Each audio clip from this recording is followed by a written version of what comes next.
Hai semua, saya Novan Rahmayati Hodia. Saat ini saya sedang melaksanakan pendidikan guru penggerak angkatan 9. Saya dari SMA Negeri 1 Ngemplak. Berikut adalah tugas demonstrasi kontekstual modul 1.4. Segitiga restitusi. Segitiga restitusi adalah proses menciptakan kondisi bagi murid untuk memperbaiki kesalahan mereka, sehingga mereka bisa kembali ke kelompok mereka dengan karakter yang lebih kuat. Segitiga restitusi juga bisa dibilang suatu dialog yang dilakukan antara guru atau orang tua agar dapat menghasilkan murid atau anak yang mandiri dan bertanggung jawab. Terdapat 3 langkah dalam segitiga restitusi, yaitu menstabilkan identitas, validasi tindakan yang salah, dan menanyakan keyakinan kelas. Yang pertama, menstabilkan identitas. Berdasarkan prinsip membuat kesalahan adalah sebagian dari proses pembelajaran, menggeser identitas murid dari identitas gagal ke sukses, tidak mengkritik murid yang mengalami identitas gagal. Pertanyaan yang bisa diajukan di antaranya adalah, membuat kesalahan adalah sesuatu yang wajar, tidak ada manusia yang sempurna, kita bisa memperbaiki masalah ini, saya tidak melihat siapa yang salah, dan mari kita selesaikan. Berikutnya, validasi tindakan yang salah. Di situ, berdasarkan prinsip setiap perilaku berupaya memenuhi suatu kebutuhan tertentu, guru akan bergeser dari pemikiran stimulus respon ke teori kontrol, mengenali dan mengakui kebutuhan murid dapat memperbaiki hubungan dengan murid. Pertanyaan yang bisa diajukan di antaranya, kamu bisa saja bertindak lebih gegabah dari ini, kamu pasti punya alasan mengapa melakukan itu. Apakah kamu melakukan hal itu karena ada yang ingin kamu pertahankan? Mungkin kamu bisa mempelajari perilaku baru yang lebih efektif. Selanjutnya, yang terakhir adalah menanyakan keyakinan. Di sini motivasi diri dari dalam akan muncul saat perilaku tervalidasi dan identitas sudah stabil dengan sukses, maka murid sudah siap mengaitkan keyakinannya dengan tindakan yang salah. Pertanyaan yang bisa diajukan, sebagai keluarga atau kelas apa yang kita yakini, nilai apa saja yang sudah kita sepakati, bagaimana gambaran sebuah kelas ideal buatmu, kamu ingin menjadi orang seperti apa? Praktik segitiga restitusi kasus pertama. Pada pembelajaran informatika, terdapat siswa yang asik main handphone sendiri di saat teman-temannya berdiskusi dan mengerjakan tugas praktek di depan kelas. Padahal dalam kesepakatan kelas yang dibuat, saat pembelajaran tidak diizinkan memainkan handphone kecuali ada materi yang menggunakan handphone dan hanya saat ada telepon penting saja boleh memegang handphone. Oke, Ibu mau bahas tentang waktu yang lihat handphone ketika pembelajaran, kayak gitu. Setiap manusia itu pasti punya kesalahan, bahkan Ibu juga pernah melakukan hal yang sama, seperti itu. Tetapi pasti kamu punya alasan kan, kenapa kamu melakukan itu? Nah, alasan kamu melakukan hal itu apa? Karena kamu bosan. Kenapa kok kamu bosan? Karena saya udah materi belajar ternyata pacarnya gitu aja. Ya saya mendiamkan diri saya, justru saya bosan uang HP main aja. Seperti itu. Terus kalau menurut kamu itu sesuatu yang baik atau enggak? Tentu tidak. Terus kalau sesuatu kalau yang baik seperti apa? Ya tidak menggunakan handphone saat dulu mereka. Oke, kita punya kesepakatan di kelas ya. Kemarin kesepakatannya adalah Salah satunya ya tidak main handphone dan tidak makan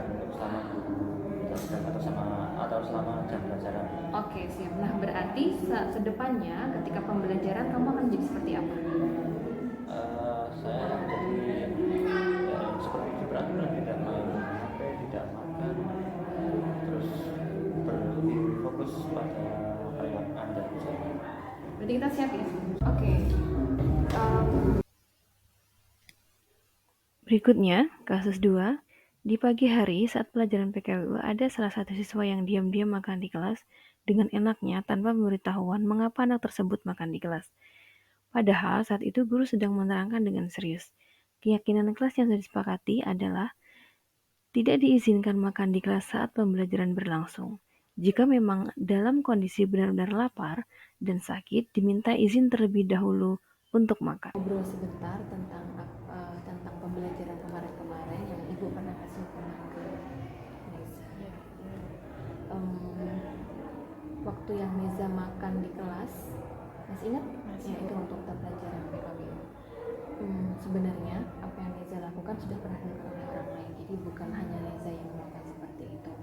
Tapi pasti Neza punya alasan ya, Iya, kenapa kok Neza melakukan kayak gitu. Alasan Neza apa?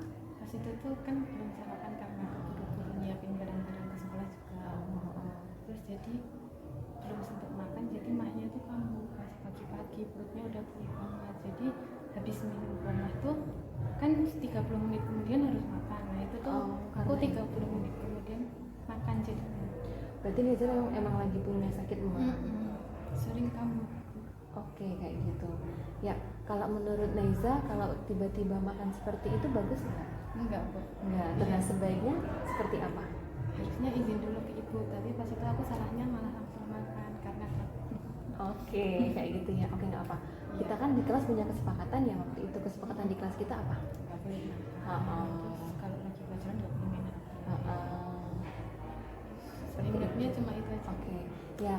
Oke, sekarang berarti kalau misalnya kebetulan Neza lagi sakit, habis itu memang harus makan dan sebagainya, berarti apa yang harus dilakukan Neza? Harus bilang dulu ke ibu, terus minta izin apa boleh kayak gini dan solusinya harusnya gimana gitu. Oke, itu berarti sepakat ya? Iya. Berarti kesepakatannya kalau misalnya memang Neza itu kebetulan memang kondisinya nggak sehat, langsung disampaikan ke ibu, insya Allah akan ibu izinkan.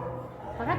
Ngobrol sebentar tentang Halo, perkenalkan saya Berikut Muhammad adalah Rian. testimoni Saya dari setelah kelas melakukan 10 M4. segitiga Saya restitusi. akan menyampaikan tentang hukuman yang pernah diberikan oleh Bu Rahma. Jadi Bu Rahma pernah bilang lebih nyaman yang mana, berdiskusi apa yang ini. Saya lebih nyaman dengan berdiskusi karena ya walaupun muridnya membuat kesalahan, tapi gurunya tetap sabar dan tidak menegur dengan nada yang tinggi gitu, supaya agar mentalnya itu tetap terjaga. Halo, perkenalkan saya. Perkenalkan, nama saya Neza Putri Pradita dari kelas 12 IPS 2. Saya di sini ingin menyampaikan testimoni untuk pengalaman yang pernah saya alami di kelas saat saya berbuat kesalahan. Jadi saya merasa lebih nyaman kalau kita diskusi dulu baru diberi hukuman daripada langsung dibentak. Jadi setelah diskusi ini saya merasa kalau hukuman itu tuh kurang pas buat diterapin ke anak-anak kelas. Jadi lebih baik kita diskusi dulu kalau ada yang berbuat kesalahan, karena kan kita juga nggak tahu mentalnya anak-anak tuh kayak gimana. Jadi mending diskusi dulu, Bu, daripada langsung bentak disuruh keluar gitu. Oke, sudah. Terima kasih. Perkenalkan, nama saya Neza. Terima kasih. Salam guru penggerak.